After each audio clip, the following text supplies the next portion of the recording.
بسم اللہ الرحمن الرحیم۔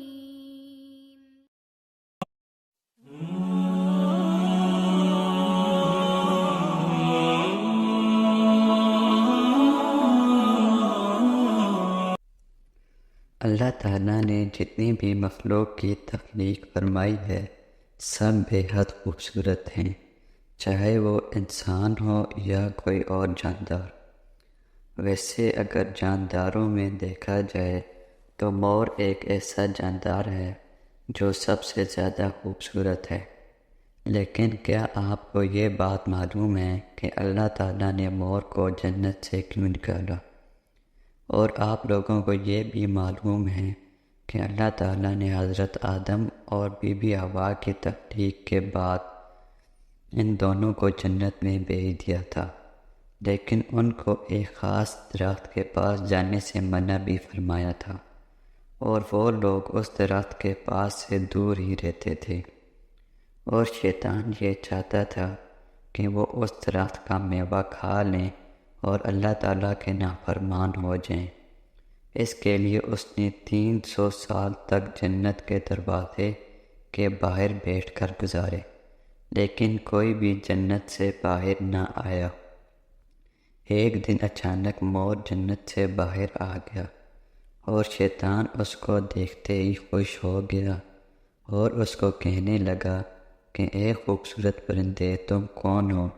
تو اس نے کہا کہ میں مور ہوں۔ اور تم کون ہو؟ اس نے کہا کہ میں ایک فرشتہ ہوں اور میں ہر وقت اللہ تعالیٰ کی عبادت میں مصروف رہتا ہوں۔ میں چاہتا ہوں کہ میں بھی جنت کے اندر جا سکوں اور وہاں کی نعمتوں کو اپنی آنکھوں سے دیکھ سکوں۔ کیا تم مجھے جنت کے اندر لے جاؤ گے؟ اس نے مور کو اپنے بہکاوے میں لانے کی کوششیں شروع کر دیں اور اس کو کہا کہ میں تمہیں ایسی باتیں بتاؤں گا جس سے تمہیں ابدی زندگی حاصل ہوگی، اور تم کبھی بیمار اور بوڑھے بھی نہیں ہوگے، اور تم ہمیشہ جنت میں ہی رہو گے۔ مور لالچ میں آ گیا اور کہا کہ مجھ میں اتنی طاقت نہیں کہ تمہیں اندر تک لے جا سکوں، لیکن میرا دوست سانپ تمہاری مدد کر سکتا ہے۔ یہ کہہ کر مور سانپ کے پاس آ گیا اور اس کو سب باتیں بتائی۔ سانپ بھی یہ باتیں سن کر شیطان سے متاثر ہو گیا۔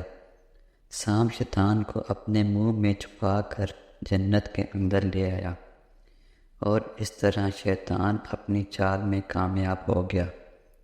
جنت کے تمام فرشتوں کو یہ معلوم ہو گیا کہ شیطان یہ چال چل رہا ہے اور جنت میں داخل ہو چکا ہے۔ فرشتے شیطان کو جنت سے نکالنے لگے، تب اللہ تعالیٰ کی طرف سے حکم آیا کہ اس کو ابھی جنت میں رہنے دیا جائے۔ شاید یہی حضرت آدم علیہ السلام کا امتحان تھا۔ شیطان حضرت آدم علیہ السلام اور بی بی حوا کے پاس گیا اور ان کو کہنے لگا کہ آپ دونوں ہمیشہ خوش رہیں۔ شیطان نے کہا کہ اگر آپ میری بات مان لیں تو آپ کو جنت کی تمام نعمتیں میسر ہو جائیں گی۔ حضرت آدم علیہ السلام ان کے بہکاوے میں آ گئے اور کہنے لگے کہ یہ کیسے ممکن ہے۔ شیطان نے کہا کہ اگر ایک گندم کا دانہ آپ دونوں چکھ لیں تو آپ دونوں کو ابدی زندگی حاصل ہو جائے گی۔ یہ سن کر حضرت آدم علیہ السلام کے دل میں اللہ تعالیٰ کی نافرمانی کا خوف بھی آ گیا تھا، جبکہ اماں حوا شیطان کی باتوں میں آ گئی اور ان دونوں نے گندم کا دانہ چکھ لیا۔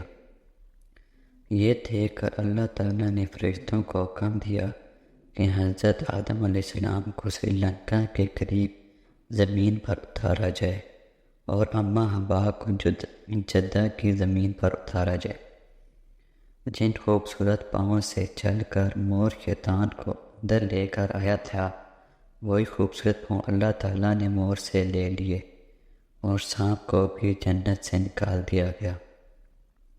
حضرت آدم علیہ السلام اور حضرت حوا کافی عرصے تک اللہ تعالیٰ سے توبہ کرتے رہے اور اپنے گناہوں کے لیے اور اپنی نافرمانیوں کے لیے روتے رہے اور ایک دوسرے سے جدا ہو کر ایک دوسرے کو ڈھونڈتے رہے۔ آخر میں اللہ تعالیٰ نے ان کی توبہ قبول فرمائی اور ان کو آپس میں ملا دیا، جس کے بعد اولاد آدم پوری دنیا میں پھیلتی گئی اور قیامت آنے تک اسی طرح پھیلتی رہے گی۔